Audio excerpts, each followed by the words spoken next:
엄마, 솔직히 말씀드리면 집에 보탬이 안 돼요. 이제 나가주셔야겠습니다. 뭐라고? 내가 너를 어떻게 키웠는데 이제 와서 그런 말을 해? 그냥 우리 인생에 방해가 돼요. 차가운 말 한마디에 쫓겨난 어머니. 하지만 아무도 몰랐다. 그 어머니가 사실은 억만장자 재벌 주주였다는 것을. 법정에서 울부짖는 아들의 모습. 어머니, 그거 제 거예요. 제가 관리해야 합니다. 그리고 그 뒤에 숨겨진 충격적인 반전. 도대체 아들 부부와 어머니 사이에 무슨 일이 있었던 걸까? 집에 보탬 안 된다며 내쫓긴 어머니, 그리고 드러난 충격적인 진실. 이야기는 점점 더 막장처럼 꼬여가지만 마지막에는 눈물 없이는 볼 수 없는 감동의 결말이 기다리고 있습니다. 잠깐 1초만 투자해서 구독, 좋아요 버튼을 꾹 눌러주시면 영상 제작에 큰 힘이 됩니다. 지금 바로 시작하겠습니다. 서울 변두리의 낡은 단독주택 골목길에 아침 햇살이 스며들고 있었습니다. 60대 초반의 김순자는 시장에서 장을 본 무거운 장바구니 2개를 양손에 들고 천천히 집으로 향하고 있었죠. 파란색 체크무늬 앞치마를 두른 순자의 얼굴에는 세월의 흔적이 깊게 새겨져 있었지만 여전히 단정하고 온화한 미소를 잃지 않고 있었습니다. 오늘은 재호가 좋아하는 갈치조림을 해줘야겠네. 순자는 장바구니 속 싱싱한 갈치를 보며 혼잣말을 중얼거렸습니다. 아들 재호와 며느리 미영이 함께 사는 집이었지만 언제부턴가 집안 분위기는 편하지 않았죠. 그래도 순자는 가족이 맛있게 먹는 모습을 보는 것만으로도 충분히 행복했습니다. 집 대문을 열고 들어서니 마당에 빨래가 널려 있었습니다. 며느리 미영이 세탁기에서 막 꺼낸 옷가지들을 털고 있더군요. 30대 후반의 미영은 언제나 말끔하게 차려입고 있었지만 시어머니를 바라보는 눈빛에는 늘 어딘가 불편함이 서려 있었습니다. 어머니, 또 반찬을 이렇게 많이 사오셨어요? 냉장고 터지겠네요. 미영의 목소리에는 짜증이 섞여 있었습니다. 순자가 들고 온 장바구니를 힐끗 보더니 고개를 절레절레 흔들었죠. 순자는 속으로 깊은 한숨을 쉬었습니다. 나는 그저 가족이 든든하게 먹었으면 할 뿐인데 왜 늘 잔소리처럼 들리는 걸까? 하지만 겉으로는 여전히 온화한 미소를 지으며 대답했습니다. 미영아, 요즘 물가가 올라서 많이 사두는 게 나을 것 같아서 그랬어. 냉장고 정리 좀 해볼게. 아, 됐어요. 제가 할게요. 어머니는 그냥 쉬세요. 미영의 말투는 정중했지만 어딘가 쌀쌀했습니다. 순자는 더 이상 말하지 않고 조용히 안방으로 들어갔죠. 안방에 혼자 앉아있던 순자는 창밖을 바라보며 생각에 잠겼습니다. 언제부턴가 이 집에서 자신의 자리가 점점 좁아지고 있음을 느끼고 있었거든요. 예전에는 이 집의 안주인이었는데 이제는 마치 얹혀 사는 사람처럼 눈치를 보며 살아가고 있었습니다. 저녁 무렵 회사에서 돌아온 아들 재호가 현관문을 열고 들어왔습니다. 40대 초반의 재호는 중견 회사의 과장으로 일하고 있었죠. 평범한 직장인의 모습이었지만 요즘 들어 얼굴에 피로가 많이 쌓여 보였습니다. 어머니, 저 왔습니다. 재호는 안방으로 들어와 순자에게 인사를 했습니다. 하지만 예전처럼 따뜻하고 다정한 모습은 아니었어요. 어딘가 의무적으로 하는 인사 같았달까요? 재호야, 오늘 하루 고생 많았구나. 갈치조림 해뒀으니까 얼른 씻고 밥 먹자. 순자는 아들을 보며 환하게 웃었습니다. 하지만 재호의 반응은 시큰둥했어요. 아, 네. 알겠습니다. 재호는 대충 대답하고는 방을 나갔습니다. 저녁상을 차리는 순자의 마음은 복잡했습니다. 갈치조림, 시금치나물, 된장찌개, 김치까지 정성스럽게 준비한 상차림이었지만 가족들의 반응은 예전 같지 않았어요. 미영은 휴대폰을 보며 건성건성 밥을 먹었고 재호도 말없이 숟가락질만 하고 있었습니다. 갈치가 싱싱해서 맛있을 거야. 많이 먹어. 순자가 말하자 미영이 고개를 들었습니다. 어머니, 요즘 갈치가 얼마나 비싼지 아세요? 이런 걸 자꾸 사오시면 가계부가 터져요. 미영의 말에 식탁 분위기가 싸늘해졌습니다. 재호가 젓가락을 내려놓으며 말했습니다. 미영이 말이 맞아요, 어머니. 요즘 경기가 안 좋아서 우리도 아껴 써야 해요. 순자는 가슴이 답답해졌습니다. 평생 자식을 위해 아끼고 또 아끼며 살아온 자신이 이제는 집안의 짐덩어리 취급을 받고 있다는 생각이 들었거든요. 하지만 참았습니다. 가족의 평화를 위해서라도 참아야 한다고 생각했어요. 알았어. 앞으론 조심할게. 순자는 조용히 대답했습니다. 그날 밤 순자는 잠이 오지 않아 뒤척였습니다. 이 집에서 자신의 존재가 점점 작아지고 있다는 생각이 머릿속을 떠나지 않았어요. 며느리의 차가운 시선, 아들의 무관심한 태도, 모든 게 마음을 아프게 했습니다. 창밖으로 보이는 달빛을 바라보며 순자는 생각했습니다. 내가 언제까지 이렇게 눈치 보며 살아야 하는 걸까? 이게 정말 내가 꿈꿨던 노년의 모습일까?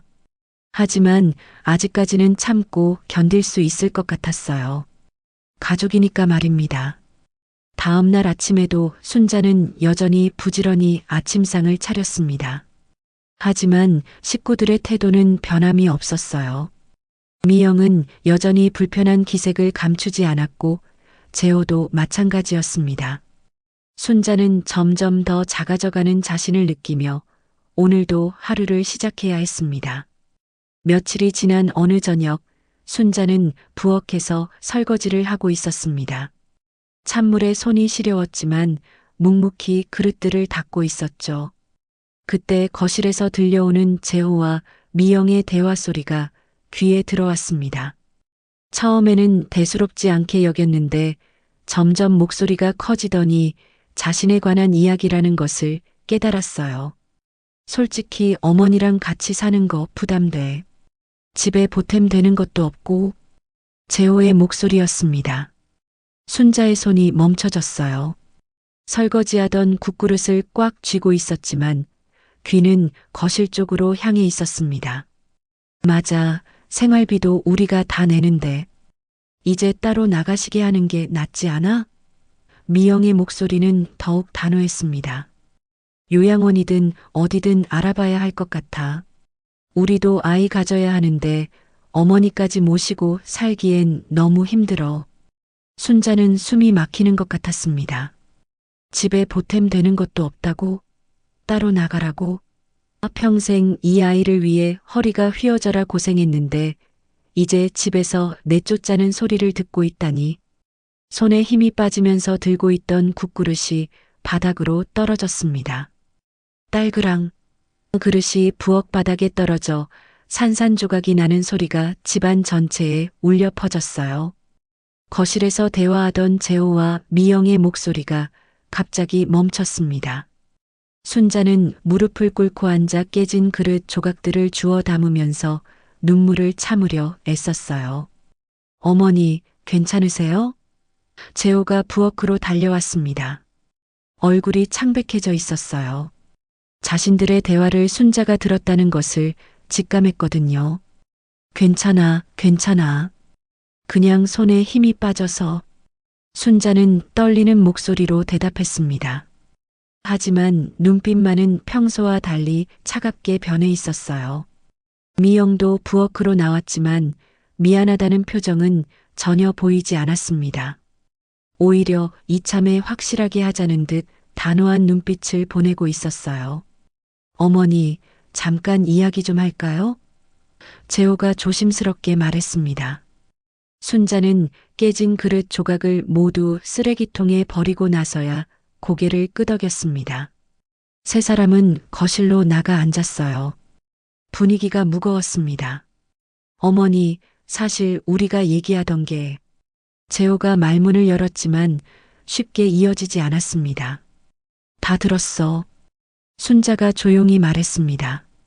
내가 집에 보탬이 안 된다는 얘기, 따로 나가는 게 좋겠다는 얘기 다 들었단다. 재호는 당황한 기색이었지만 미영은 오히려 속 시원하다는 표정이었어요. 어머니, 죄송해요. 그런데 솔직히 말씀드리면 미영이 입을 열었습니다. 저희도 이제 아이를 가져야 하고 경제적으로도 여유가 없어서요.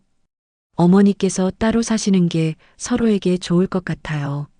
순자는 며느리의 차가운 말을 들으며 가슴속이 얼어붙는 것을 느꼈습니다. 서로에게 좋다고? 나는 언제부터 이렇게 부담스러운 존재가 되었을까? 재호야. 순자가 아들을 바라보며 말했습니다. 너도 그렇게 생각하니? 재호는 고개를 숙이고 한참을 망설이더니 대답했습니다. 어머니, 미안해요. 하지만 우리 형편상 어머니께서 독립적으로 사시는 게 나을 것 같아요. 순자는 아들의 대답을 듣고 나서야 모든 걸 이해했습니다. 자신이 이 집에서 더 이상 환영받지 못한다는 것을, 평생 키우고 보살핀 아들마저 자신을 버리려 한다는 것을 말이에요. 알겠다. 순자는 의외로 담담하게 대답했습니다. 언제까지 나가면 되니? 어머니. 재호가 미안한 듯 말을 걸었지만 순자는 손을 들어 말을 막았어요. 괜찮아. 이미 마음은 정했으니까. 일주일만 시간을 다오. 갈 곳을 알아봐야겠구나. 그날 밤 순자는 잠들지 못하고 천장을 바라보며 생각에 잠겼습니다. 평생 이 아이 키우려고 허리 휘어져라 고생했는데 이제 나가라니. 눈물이 볼을 타고 흘러내렸지만 울음소리는 내지 않았어요. 어린 재호가 열이 나서 밤새 간병했던 일, 대학 등록금 마련하려고 새벽부터 밤늦게까지 일했던 일, 재호가 결혼할 때 온 정성을 다해 준비했던 일, 모든 기억들이 주마등처럼 스쳐 지나갔습니다. 그래, 이제 정말 혼자인가 보구나. 순자는 마음속으로 중얼거렸습니다. 하지만 동시에 다른 생각도 들었어요. 하지만 나 아직 끝난 게 아니야. 내게도 아무도 모르는 비밀이 있었지. 젊은 시절 20살 순자는 지금과는 전혀 다른 삶을 살고 있었습니다. 명문대학을 졸업하고 당시 신생기업이던 회사에서 일하며 창업주와 함께 사업을 키워나가고 있었거든요. 총명하고 야심찬 젊은 여성이었던 순자는 그 회사의 숨은 동업자나 다름없었어요. 하지만 결혼 후 남편의 사업 실패와 빚더미, 그리고 시집살이의 고통 속에서 모든 걸 포기하고 조용히 살아왔습니다. 그때 자신 명의로 받았던 주식들과 땅 문서들을 깊숙이 감춰두고 평범한 주부로만 살아왔던 거예요. 그 서류들이 아직 금고에 있을까? 순자는 은행 금고 열쇠를 꺼내 들여다봤습니다. 수십 년간 한 번도 열어보지 않았던 금고였어요. 이제 그 안의 내용물들이 어떻게 변했는지 확인해 볼 때가 온 것 같았습니다. 다음 날 아침 순자는 평소와 다름없이 아침상을 차렸습니다. 하지만 마음은 이미 결정되어 있었어요. 이제 더 이상 이 집에서 눈치 보며 살지 않겠다고 말입니다. 일주일이 지나고 순자는 작은 가방 하나에 짐을 꾸렸습니다. 50년 가까이 모아온 살림살이들 중에서 정말 필요한 것만 골라 담았어요.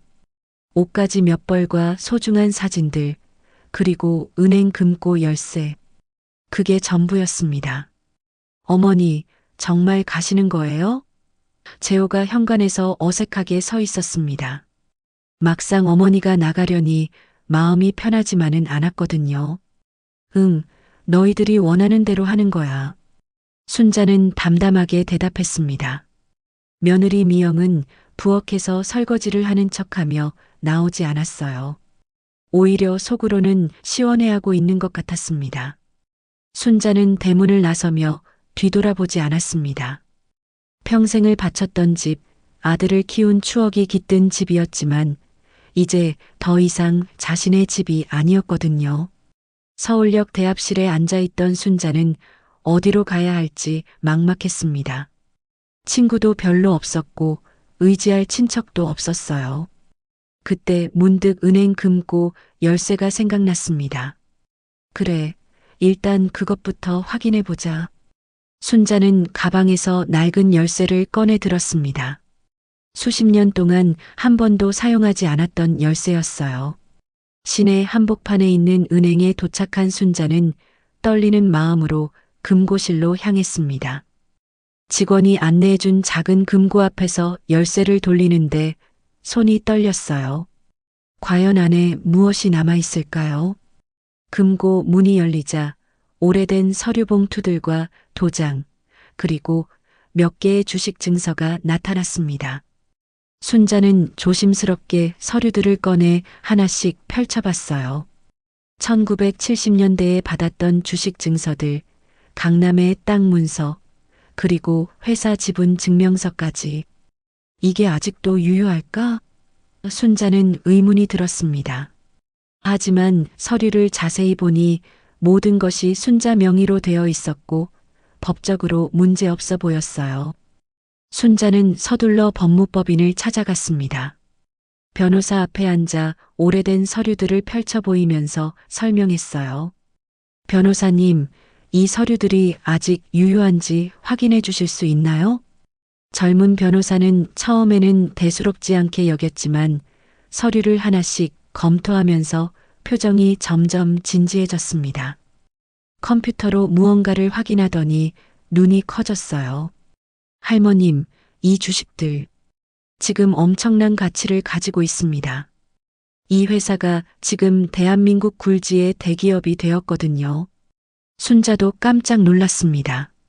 젊은 시절 일했던 그 작은 회사가 이렇게 큰 기업으로 성장했다는 게 믿어지지 않았어요. 그리고 이 강남 땅, 1970년대 가격으로 보면 별게 아니었지만 지금은 변호사가 계산기를 두드리더니 깜짝 놀란 표정으로 말했습니다. 할머님이 억만장자십니다. 순자는 현실감이 없었습니다. 내가 억만장자라고? 평생 궁핍하게 살아온 자신이 갑자기 큰 부자가 되었다는 게 꿈 같았어요. 정확한 가치 평가를 해보려면 며칠 시간이 필요합니다. 일단 임시로 머물 곳부터 마련하시는 게 좋겠어요. 변호사가 조언했습니다. 순자는 근처 호텔에 방을 잡고 하루 종일 생각에 잠겼습니다. 수십 년간 잊고 살았던 자신의 과거가 이렇게 현실로 돌아올 줄은 꿈에도 몰랐어요. 며칠 후 변호사로부터 정확한 재산평가 결과를 들었습니다. 주식 가치만 수백억 원, 강남 땅까지 합치면 1,000억 원이 넘는 재산이었어요. 순자는 믿기지 않았지만 모든 서류가 법적으로 완벽했습니다. 그런데 문제가 생겼습니다. 이 소식이 어떻게 흘러나갔는지 언론에서 숨겨진 대기업 최대 개인 주주 발견이라는 기사가 나간 것이었어요. 기자들이 순자를 찾아다니기 시작했고 곧 재호와 미영에게도 소식이 전해졌습니다. 어느 날 오후 순자가 호텔 로비에 앉아 있는데 재호와 미영이 나타났습니다. 얼굴에는 당황과 놀라움이 가득했어요. 어머니, 재호가 순자에게 달려왔습니다. 일주일 전에 차가운 태도는 온데간데 없이 사라지고 지극히 정중하고 다정한 모습이었어요. 어머니, 신문에서 봤어요. 정말이에요? 미영의 목소리도 완전히 달라져 있었습니다. 시어머니를 내쫓으려던 그 차갑고 단호한 목소리는 어디 가고 지금은 꿀 발린 목소리였어요. 순자는 그들의 변한 모습을 똑똑히 봤습니다. 며칠 전까지만 해도 집에서 쫓아내려던 사람들이 돈 이야기가 나오니까 이렇게 달라지는구나. 그래, 사실인 것 같더라. 순자는 담담하게 대답했습니다. 어머니, 정말 죄송해요. 우리가 너무 몰랐어요. 재호가 눈물을 글썽이며 말했습니다. 어서 집으로 돌아오세요. 우리가 잘못했어요. 미영도 덩달아 눈물을 흘리며 말했습니다. 시어머니, 정말 미안해요. 제가 철없었어요. 집에 다시 오시면 제가 정성껏 모실게요. 하지만 순자의 눈빛은 더 이상 예전 같지 않았습니다. 돈 때문에 달라진 그들의 태도를, 며칠 전의 차가운 대우를, 모든 것을 기억하고 있었거든요. 고맙다. 하지만 이미 내 갈 길은 정해졌어. 순자는 조용히 말했습니다. 이제 나는 내 힘으로 살아갈 수 있으니까. 재호와 미영의 얼굴에 당황스러운 빛이 스쳤습니다. 어머니가 부자라는 걸 알고도 집으로 돌아오지 않으려 한다니 이해할 수 없었어요. 어머니, 그래도 가족인데. 재호가 애타게 말했지만 순자는 고개를 저었습니다. 가족이라는 말을 하기에는 너희가 나한테 한 일이 너무 많구나. 순자의 목소리는 차분했지만 단호했어요. 그날 밤 순자는 새로운 인생을 설계하기 시작했습니다. 더 이상 누구 눈치 보지 않고 당당하게 살아갈 수 있는 인생 말이에요. 며칠이 지나면서 순자의 이야기는 전국적인 화제가 되었습니다. 평범한 주부에서 하루아침에 억만장자가 된 할머니라는 제목의 기사들이 쏟아져 나왔어요. 순자는 이런 관심이 부담스러웠지만 동시에 자신의 새로운 위치를 실감하고 있었습니다. 변호사 사무실에서 재산 관리에 대한 상담을 받고 있던 순자에게 또다시 재호와 미영이 찾아왔습니다. 이번에는 정장까지 차려입고 온 모습이 더욱 가관이었어요. 어머니, 우리 진짜 잘못했어요. 다시 한 번만 기회를 주세요. 재호는 변호사 사무실 앞에서 무릎까지 꿇으려고 했습니다. 재호야, 그만해. 사람들 다 보잖아. 순자가 황급히 말렸지만 재호는 계속 애원했어요. 어머니, 저희가 어리석었어요. 어머니가 이렇게 대단한 분이신 줄 몰랐어요. 이제부터는 정말 잘할게요. 미영도 옆에서 눈물을 뚝뚝 흘리며 말했습니다. 시어머니, 제발 용서해 주세요. 저도 이제 마음을 바꿨어요. 정말로요. 하지만 순자는 그들의 진심이 의심스러웠습니다. 과연 자신을 진정으로 뉘우치고 있는 걸까? 아니면 돈 때문인 걸까? 답은 뻔했어요. 너희들이 진심으로 뉘우치고 있다는 걸 어떻게 믿지? 순자가 물었습니다. 어머니, 저희가 증명해 드릴게요. 어머니 모시는 일이라면 뭐든지 하겠어요. 재호가 간절하게 말했어요. 순자는 한참을 생각하다가 말했습니다. 그럼 일단 내 말대로 해봐라. 내가 믿을 수 있는지 지켜볼 테니까. 재호와 미영은 기뻐하며 고개를 끄덕였습니다. 어머니가 마음을 누그러뜨린 것 같아서 안도했어요. 하지만 며칠 후 순자는 충격적인 사실을 알게 되었습니다. 재호가 몰래 법률 상담을 받고 있다는 소식을 변호사를 통해 들은 것이었어요. 재호는 순자의 재산을 상속받을 방법이나 아니면 아예 지금 당장 가져올 방법이 없는지 알아보고 있었습니다. 정말입니까? 순자는 믿기지 않아 했어요. 네, 확실합니다. 제 동료 변호사에게서 직접 들었어요. 아드님이 어머님의 정신 상태를 문제 삼아서 재산 관리권을 넘겨받을 방법을 알아보고 있다고 하더군요. 순자의 담당 변호사가 심각한 표정으로 말했습니다. 순자는 가슴이 무너져 내리는 것 같았습니다. 겉으로는 뉘우치는 척하면서 속으로는 자신의 재산을 빼앗을 계획을 세우고 있었다니. 그뿐만 아닙니다. 며느님도 친정 어머님과 상의해서 어머님을 요양원에 보내고 재산을 관리하려는 계획을 세우고 있다고 합니다. 순자는 더 이상 들을 수가 없었어요. 아들과 며느리가 자신을 어떻게 생각하고 있는지 이제야 완전히 알게 되었거든요. 그날 저녁 재호와 미영이 또다시 찾아왔습니다. 이번에는 고급 한정식을 준비해 가지고 왔어요. 어머니 좋아하시는 갈치조림도 싸왔어요. 미영이 정성스럽게 차려놓으면서 말했습니다. 어머니, 이제 정말 집으로 오세요. 우리가 평생 잘 모실게요. 재호도 한층 다정한 목소리로 말했어요. 하지만 순자는 이미 그들의 진짜 속마음을 알고 있었습니다. 그래서 일부러 물어봤어요. 재호야, 혹시 내 재산 관리를 내가 맡아줄 수 있겠니? 나이가 드니까 복잡한 일들이 버겁더라. 재호의 눈이 번쩍했습니다. 물론이죠, 어머니. 제가 전부 다 관리해 드릴게요. 어머니는 편히 쉬기만 하시면 돼요.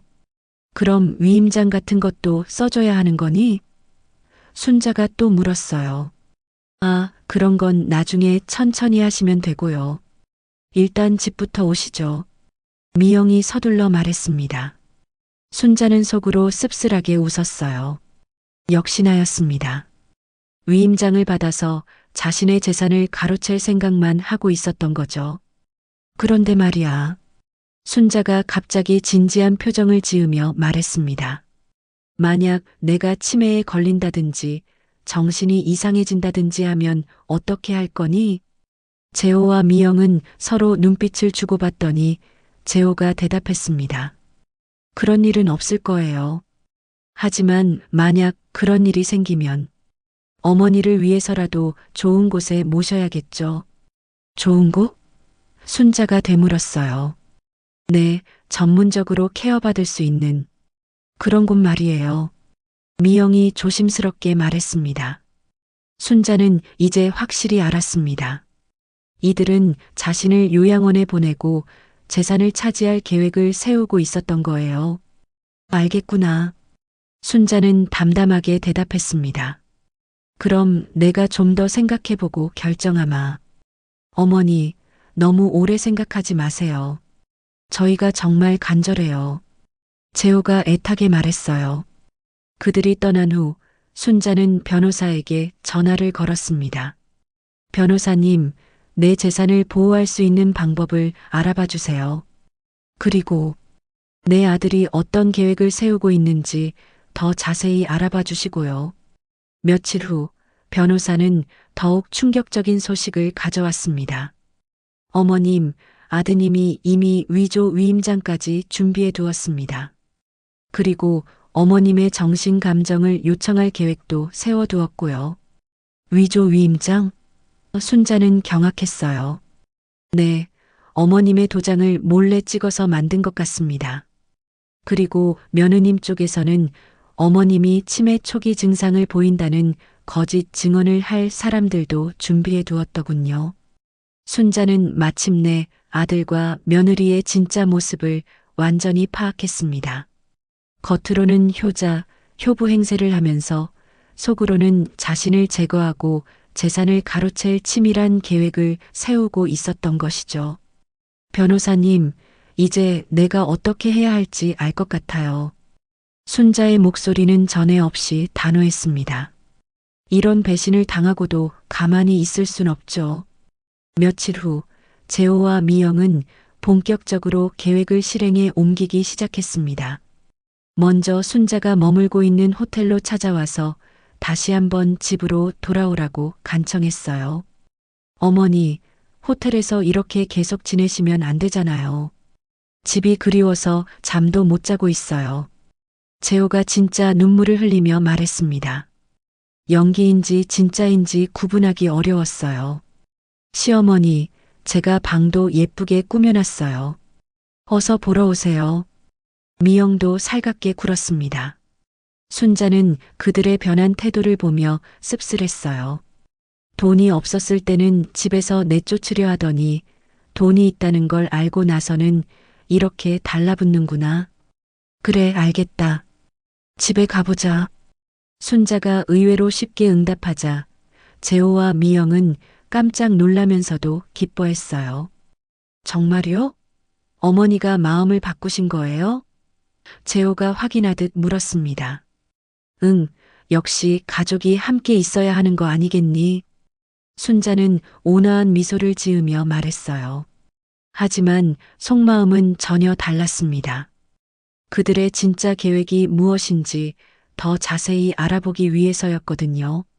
집으로 돌아간 순자를 위해 재호와 미영은 최고의 대접을 했습니다. 미영은 평소에 하지 않던 집안일까지 도맡아 했고, 재호는 회사에서 일찍 들어와 순자와 시간을 보내려 했어요. 어머니, 목마르시죠? 제가 차 끓여 드릴게요. 미영이 부지런히 움직였습니다. 어머니, 요즘 몸은 어떠세요? 혹시 어디 아프신 데는 없고요? 재호가 걱정스럽게 물었어요. 순자는 그들의 질문에 일부러 애매하게 대답했습니다. 요즘 가끔 깜빡깜빡하는 게 있어서 나이가 드니까 그런가 봐. 재호와 미영의 눈빛이 번쩍했어요. 기다렸다는 듯이 서로 눈빛을 주고받았습니다. 어머니, 그럼 병원에 한번 가보시는 게 어때요? 건강검진도 받으실 겸 해서요. 미영이 제안했습니다. 그래, 좋은 생각이야. 내가 아는 병원이 있는데 거기는 정말 좋아. 재호도 맞장구를 쳤어요. 순자는 속으로 웃었습니다. 벌써부터 자신을 치매 환자로 만들려는 계획을 실행하고 있구나. 며칠 후 재호는 순자에게 위임장을 들고 왔습니다. 어머니, 이거 한번 봐주세요. 어머니 재산 관리하는데 필요한 서류예요. 재호가 조심스럽게 말했어요. 뭐가 이렇게 복잡하니? 순자가 서류를 들여다보며 말했습니다. 사실 내용을 다 이해하고 있었지만 모르는 척 했어요. 별거 아니에요. 그냥 제가 어머니 대신 은행일이나 이런 거 처리할 수 있게 해주는 거예요. 재호가 설명했습니다. 그럼 내 도장 찍으면 되는 거니? 순자가 물었어요. 네, 그렇게 해주시면 돼요. 복잡한 일은 제가 다 알아서 할게요. 순자는 위임장을 자세히 읽어보는 척하다가 말했습니다.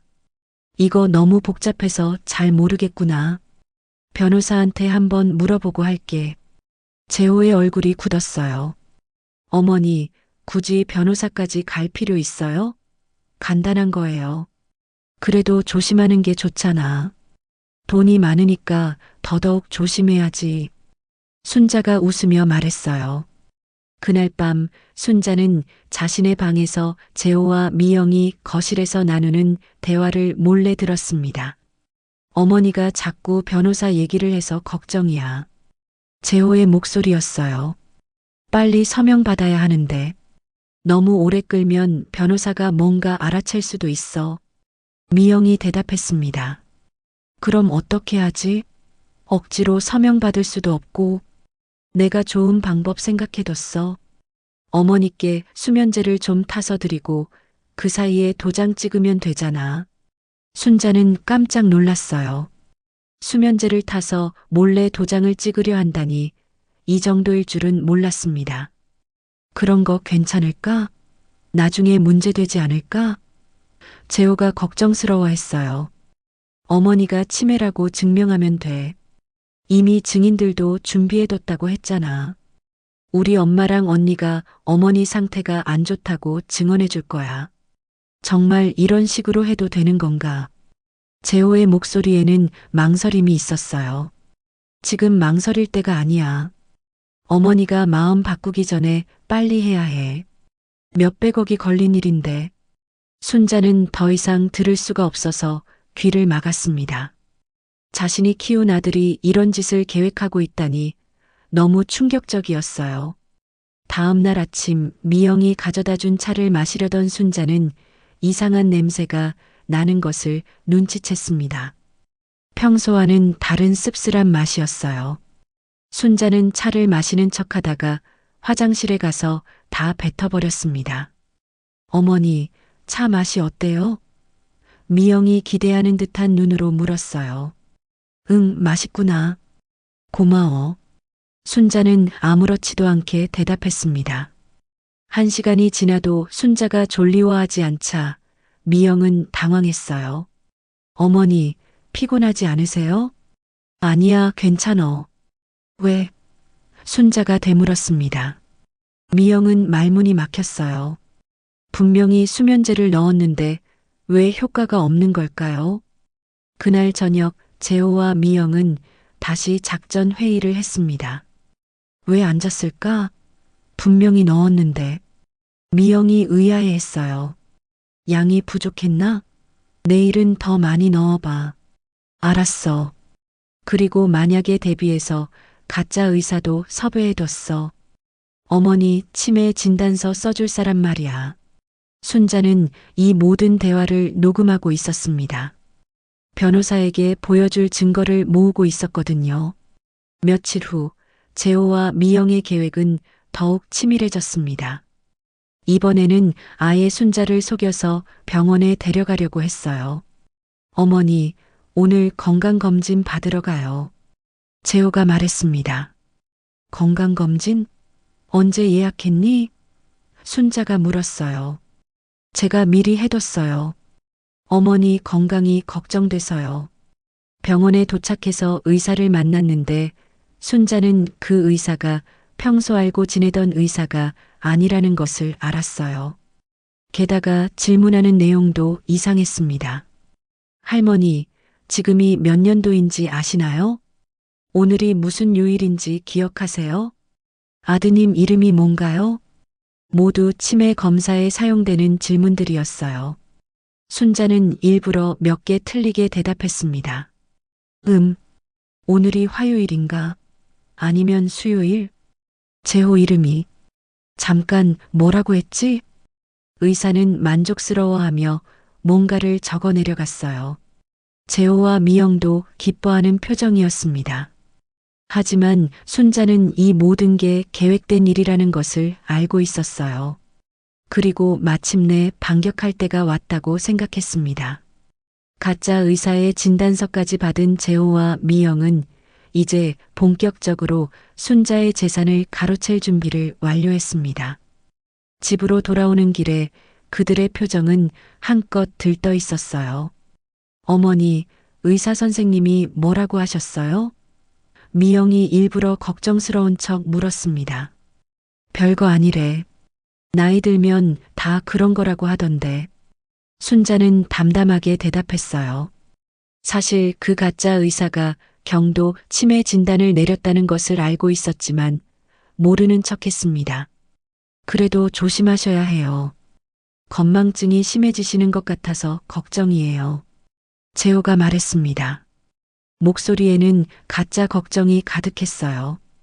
그날 밤 순자가 잠든 사이 재호와 미영은 순자의 방에 몰래 들어갔습니다. 순자의 가방에서 도장을 찾아 미리 준비해둔 위임장에 찍었어요.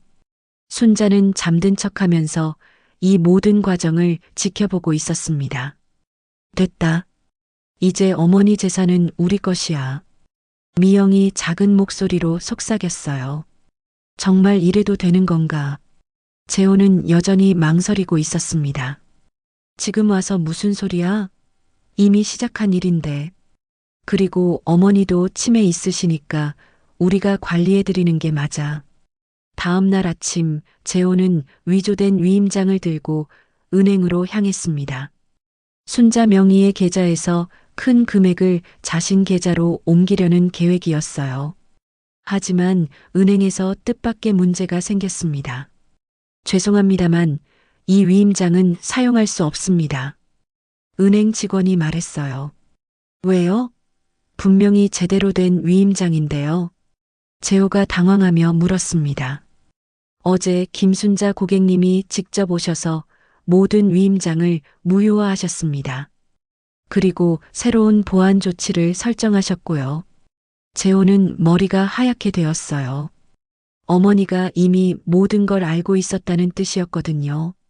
황급히 집으로 돌아온 재호는 순자에게 따졌습니다. 어머니, 은행에서 뭘 하신 거예요? 아, 그거 말이니? 순자는 의외로 차분했어요. 변호사가 조심하라고 해서 보안을 좀 강화했지. 하지만 저한테 위임장도 안 주시고. 재호의 목소리가 떨리고 있었어요.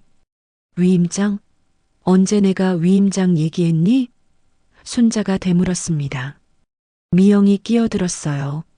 시어머니, 어제 도장 찍어주셨잖아요. 내가 언제 도장을 찍었다고? 순자의 목소리가 조금 높아졌어요. 혹시 내가 모르는 사이에 내 도장을 사용한 거 아니니? 재호와 미영은 서로 얼굴을 바라봤습니다. 이미 들켰다는 것을 깨달았어요. 어머니, 재호가 변명하려 했지만 순자가 손을 들어 말을 막았습니다. 이제 그만해라. 다 알고 있다. 순자의 목소리는 전에 없이 단호했어요. 내가 잠든 사이에 내 도장 훔쳐서 위임장에 찍은 거, 가짜 의사 섭외해서 치매 진단받게 한 거, 내 차에 수면제 탄 거, 다 알고 있어. 재호와 미영의 얼굴이 창백해졌습니다. 완전히 들킨 거였어요. 어머니, 오해예요. 저희가 그런 게 아니라. 미영이 변명했지만 순자는 들으려 하지 않았어요. 오해가 아니야. 증거도 다 있어. 순자는 녹음기를 꺼내 보였습니다. 너희가 나눈 대화 다 녹음해뒀거든. 재호는 무릎이 꺾여 주저앉았어요. 어머니, 정말 죄송해요. 저희가 정신이 나갔었어요. 지금 와서 사과해봤자 소용없어. 내가 너를 어떻게 키웠는데 어떻게 이런 짓을 할 수 있니?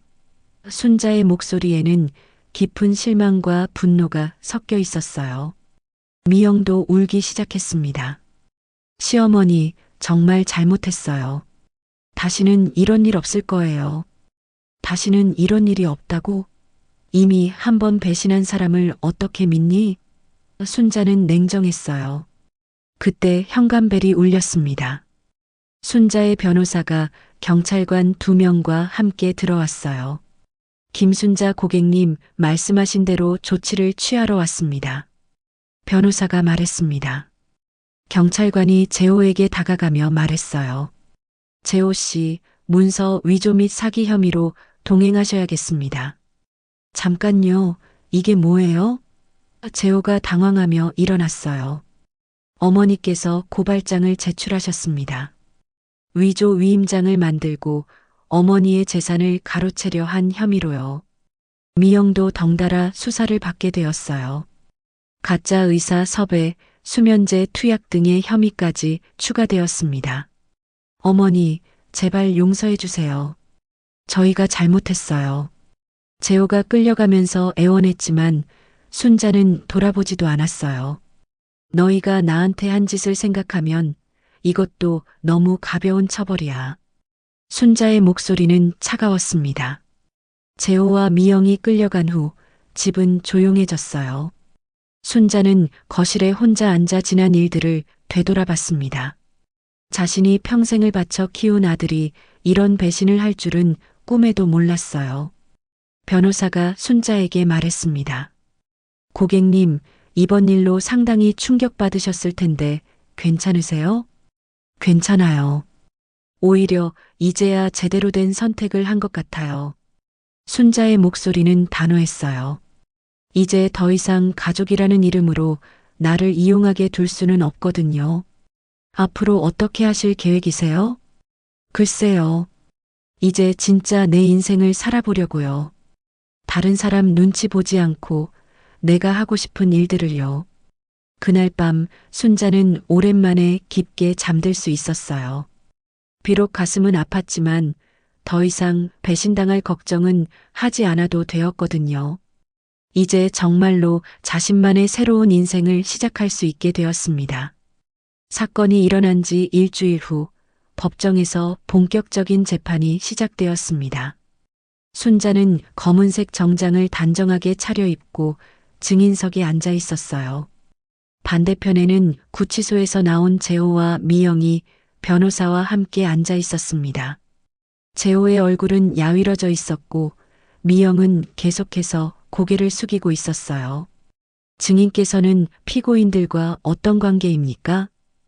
검사가 순자에게 물었습니다. 재호는 제 아들이고 미영은 제 며느리입니다. 순자의 목소리는 떨리지 않았어요. 이미 마음의 정리가 끝났거든요. 피고인들이 증인의 재산을 가로채려 한 경위를 말씀해 주시겠습니까? 순자는 차근차근 설명하기 시작했습니다. 집에서 쫓겨난 일부터 자신의 재산을 발견한 후 아들과 며느리가 어떻게 변했는지, 그리고 그들이 어떤 음모를 꾸몄는지까지 모든 것을 상세히 증언했어요. 이것이 피고인들이 몰래 녹음한 대화 내용입니다. 순자는 녹음기를 꺼내 재생했습니다. 법정에 재호와 미영의 음성이 울려 퍼졌어요. 어머니께 수면제를 좀 타서 드리고 그 사이에 도장 찍으면 되잖아. 어머니가 치매라고 증명하면 돼. 이미 증인들도 준비해뒀다고 했잖아. 법정이 술렁였습니다. 방청석에 앉아있던 사람들도 충격적이라는 표정을 지었어요.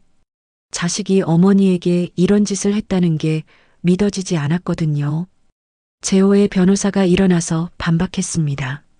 재판장님, 피고인은 어머니의 치매를 걱정해서 그런 것이지 아기가 있었던 것은 아닙니다. 치매를 걱정해서 가짜 의사를 섭외하고 수면제를 탔다는 말입니까? 검사가 날카롭게 반박했어요. 그것은 재호의 변호사도 할 말이 없었습니다. 이어서 순자가 수집한 증거들이 차례로 제출되었어요. 위조된 위임장, 가짜 의사의 진단서, 그리고 재호가 은행에서 거래하려던 기록까지 모든 증거가 재호와 미영의 범행을 뒷받침하고 있었습니다. 피고인 재호, 마지막으로 하고 싶은 말이 있습니까? 판사가 물었습니다. 재호는 떨리는 목소리로 일어났어요. 어머니, 정말 죄송합니다. 제가 돈에 눈이 멀어서 정신을 잃었습니다. 평생 후회하며 살겠습니다. 순자는 아들을 바라보며 복잡한 마음이었어요. 여전히 자신이 키운 아들이었지만 이미 돌이킬 수 없는 선을 넘어버렸거든요. 피고인 미영도 하고 싶은 말이 있으면 하십시오. 미영은 눈물을 흘리며 말했습니다. 시어머니, 정말 미안해요. 제가 남편을 잘못된 길로 이끌었어요. 모든 게 다 제 탓이에요. 하지만 순자는 더 이상 그들의 사과를 듣고 싶지 않았어요. 이미 너무 많이 배신당했거든요. 판사가 최종 판결을 선고했습니다.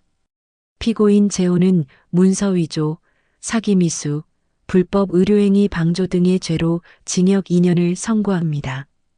피고인 미영은 공동정범으로 징역 1년 6개월을 선고합니다. 법정이 다시 술렁였어요. 재호와 미영은 무릎이 꺾여 주저앉았습니다. 현실을 받아들이기 어려웠거든요. 어머니, 재호가 순자를 향해 소리쳤어요. 제발 용서해 주세요. 다시는 이런 일 안 할게요. 하지만 순자는 고개도 돌리지 않았습니다. 법정을 나서면서 조용히 말했어요. 재호야, 내가 원하는 건 돈이 아니라 마음의 빈자리를 채우는 게 아니었을까?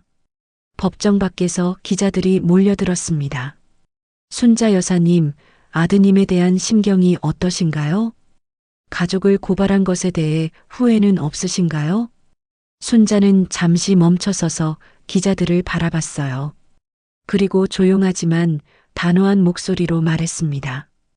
가족이라는 이름으로 서로를 이용하고 배신하는 것보다는 혼자 당당하게 사는 게 낫다고 생각합니다. 저는 제 선택을 후회하지 않아요. 앞으로 어떤 계획을 가지고 계신가요? 이제 진짜 제 인생을 살아보려고 해요. 다른 사람에게 기대지 않고 제 힘으로요. 며칠 후 순자는 새로운 집을 알아보기 시작했습니다. 재호와 미영이 살던 그 집에는 더 이상 머물고 싶지 않았거든요. 너무 많은 상처와 배신의 기억이 서려 있었어요. 부동산 중개업자와 함께 여러 집을 둘러본 순자는 한적한 주택가에 있는 작지만 아늑한 단독주택을 선택했습니다. 마당에는 꽃을 기를 수 있는 작은 화단도 있었어요. 이 집으로 정하겠어요. 순자가 말하자 중개업자가 놀랐습니다. 현금으로 일시불 하신다는 거죠? 네, 그렇게 할게요. 이제 순자에게는 돈이 문제가 아니었어요. 수백억 원의 재산이 있으니까요. 하지만 돈보다 더 중요한 건 마음의 평화였습니다. 새 집으로 이사한 순자는 조용히 정리 작업을 시작했어요. 필요한 가구들을 새로 사고 마당의 화단도 정리했습니다. 오랜만에 자신만을 위한 공간을 만드는 것이었어요. 저녁이 되어 혼자 식사를 하면서 순자는 자신의 변화를 실감했습니다. 예전 같으면 가족들 걱정에 밥맛도 없었을 텐데 이제는 혼자서도 편안하게 식사할 수 있었어요. 그래, 이제 정말 내 인생을 사는 거야. 순자는 혼잣말을 중얼거렸습니다. 더 이상 다른 사람 눈치 보지 않고 내가 하고 싶은 일을 하면서 그날 밤 순자는 앞으로의 계획을 세우기 시작했어요. 단순히 돈을 많이 가진 것에서 끝나는 게 아니라 그 돈으로 의미 있는 일들을 해보고 싶었거든요. 자신과 같은 처지에 있는 노인들을 도울 수도 있고 어려운 사람들에게 도움을 줄 수도 있을 거예요. 창밖으로 보이는 달빛을 바라보며 순자는 처음으로 진정한 자유를 느꼈습니다. 이제 더 이상 누구에게도 버림받을 걱정 없이 당당하게 살아갈 수 있게 되었거든요. 사건이 일어난 지 1년이 지났습니다. 순자는 새로운 집에서 완전히 다른 사람이 되어 있었어요. 예전에 위축되고 눈치 보던 모습은 온데간데였고 이제는 당당하고 자신감 넘치는 모습이었습니다.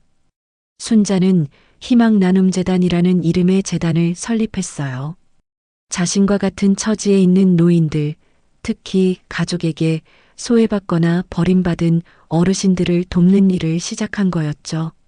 재단 사무실은 시내 중심가에 있는 깔끔한 건물에 자리 잡고 있었습니다. 오늘 상담 신청하신 분들이 12분이나 되네요. 재단에서 일하는 젊은 사회복지사가 순자에게 보고했어요. 그래요? 그럼 한 분 한 분 천천히 이야기를 들어봐야겠어요. 순자는 온화한 미소를 지으며 대답했습니다. 첫 번째 상담자는 70대 할머니였어요. 아들 내외에게 집에서 쫓겨나 갈 곳이 없다며 눈물을 흘렸습니다. 순자는 그 할머니의 이야기를 들으며 자신의 과거를 떠올렸어요. 할머니, 너무 걱정하지 마세요. 저희 재단에서 임시 거주지도 마련해드리고 앞으로 생활하시는데 필요한 모든 걸 도와드릴게요. 순자가 따뜻하게 말했습니다. 정말인가요? 이런 저를 도와주시겠다는 건가요? 할머니가 믿기지 않는다는 표정이었어요. 물론이에요. 저도 비슷한 일을 겪었거든요. 가족에게 버림받는다는 게 얼마나 힘든 일인지 누구보다 잘 알아요. 이런 식으로 순자는 매일 여러 명의 어르신들과 상담을 했습니다. 각자의 사연은 달랐지만 모두 가족으로부터 소외받거나 경제적 어려움을 겪고 있는 분들이었어요. 순자는 그분들 한 명 한 명에게 구체적인 도움을 제공했습니다. 재단에서는 노인 전용 임대주택도 운영하고 있었어요. 갈 곳 없는 어르신들이 안전하고 편안하게 지낼 수 있는 공간이었습니다. 또한 무료 식당도 운영해서 끼니를 걱정하는 노인들에게 따뜻한 식사를 제공했어요. 순자 이사장님 덕분에 새로운 인생을 살게 되었어요. 재단의 도움을 받고 있는 한 할아버지가 감사 인사를 전했습니다. 아니에요. 우리는 서로 도우며 사는 게 당연한 거잖아요. 순자는 겸손하게 대답했어요. 어느 날 오후 순자가 재단 사무실에서 일하고 있을 때 예상치 못한 손님이 찾아왔습니다. 재호였어요. 1년간의 수감 생활을 마치고 출소한 후 처음으로 어머니를 찾아온 것이었습니다. 어머니, 재호는 문 앞에서 망설이고 있었어요. 많이 야위어진 모습이었고 예전의 당당한 기세는 온데간데 없었습니다. 순자는 잠시 일하던 손을 멈추고 아들을 바라봤어요.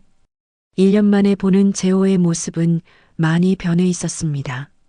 들어와라. 순자가 조용히 말했습니다. 재호는 조심스럽게 사무실로 들어왔어요. 어머니, 정말 죄송합니다. 제가 정말 잘못했어요. 앉아라. 순자는 감정을 드러내지 않고 담담하게 말했어요.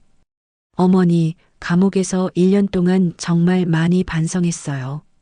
제가 얼마나 큰 잘못을 했는지, 어머니께 얼마나 큰 상처를 드렸는지 매일매일 후회했어요. 순자는 아무 말 없이 재호를 바라봤습니다. 여전히 자신의 아들이었지만 예전과 같은 감정은 들지 않았어요. 미영이는 어떻게 지내니? 순자가 물었습니다. 미영이는 저와 이혼했어요. 출소하기 전에 이혼 서류에 도장 찍어달라고 면회 와서는 그게 마지막이었어요. 재호의 목소리가 쓸쓸했어요. 그렇구나. 어머니, 저 정말 바뀌었어요. 이제는 돈이 전부가 아니라는 걸 알겠어요. 가족이 얼마나 소중한지도 알겠고요. 순자는 한참을 생각하다가 입을 열었습니다. 재호야, 내가 진심으로 뉘우치고 있다는 건 알겠다. 하지만 이미 우리 사이에는 돌이킬 수 없는 일들이 너무 많이 일어났어. 어머니, 재호의 눈에 눈물이 맺혔어요.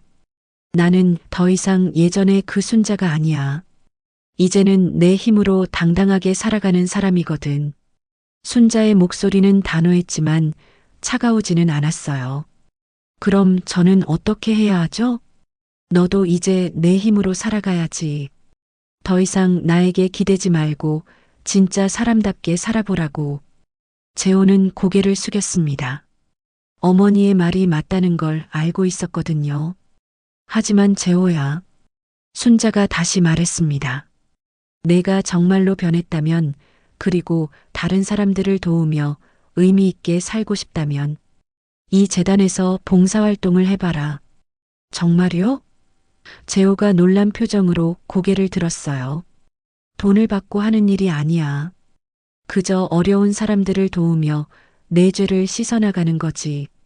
그렇게 몇 년간 봉사하면서 진짜로 변한 모습을 보여준다면 그때 다시 생각해보자. 재호는 눈물을 흘리며 고개를 끄덕였어요. 감사합니다, 어머니. 정말 열심히 하겠어요. 그날부터 재호는 재단에서 굳은 일부터 시작했습니다. 청소도 하고 어르신들 식사 준비도 도왔어요. 처음에는 서툴렀지만 점점 진심으로 봉사하는 모습을 보여주었습니다.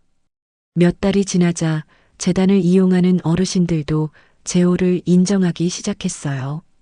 저 젊은이 처음엔 어떤 애인가 싶었는데 참 착하더라고. 한 할머니가 순자에게 말했습니다. 진짜 정성껏 도와주던데. 요즘 보기 드문 젊은이야. 순자는 멀리서 재호의 변한 모습을 지켜봤어요. 예전처럼 당장 용서하지는 않았지만 아들이 조금씩 달라지고 있다는 걸 느낄 수 있었습니다. 어느 날 저녁 재단 일을 마치고 집으로 돌아가는 길에 순자는 자신의 변화를 생각해 봤어요. 1년 전만 해도 집에서 쫓겨나 갈 곳 없던 자신이 이제는 수백 명의 어르신들에게 희망을 주는 사람이 되었습니다. 집에 도착한 순자는 마당의 꽃들에게 물을 주었어요. 봄이 되면서 꽃들이 예쁘게 피어나고 있었습니다. 자신이 직접 심고 가꾼 꽃들이었어요. 참 예쁘게 피었네.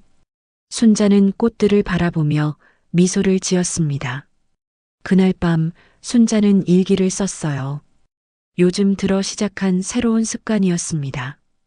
오늘도 많은 어르신들을 만났다. 각자의 사연은 다르지만 모두 새로운 희망을 찾아가고 있다.